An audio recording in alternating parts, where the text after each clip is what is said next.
Weet jy wat, ek sit nou hier en dink, ons Suid-Afrikaners verdrink in ons skuld. En ek dink ek is reg. As jy met my saamstem, los my 'n comment. As jy ook nie met my saamstem nie, los ook vir my 'n comment. Nou dit was my probleem ook.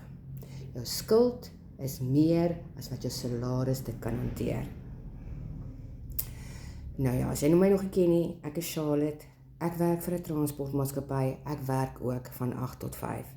Ek verruil ook my tyd vir geld, sodat ek 'n salaris checkie aan die einde van die maand kan kry.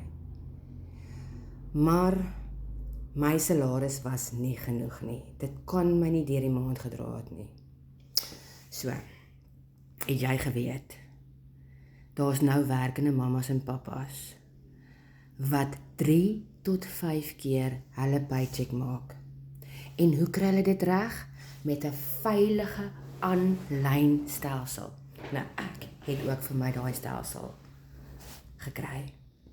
En nou verdien ek ook weekliks 'n salaris.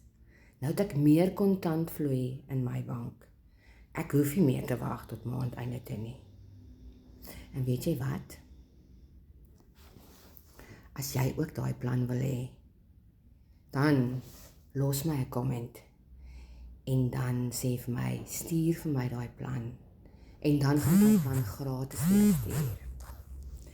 En dan kan jy ook in dollars verdien. Ja, daai geldjie met die S met die streepie deur. So as jou salaris nie genoeg is nie, en jy soek ook 'n uitweg, dan hoor ek graag van jou. Dan kom ons uit ons skuld uit.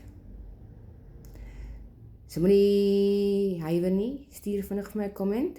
En ja, as jy ook nie met my saamstem nie, ons verdrink in ons skuld.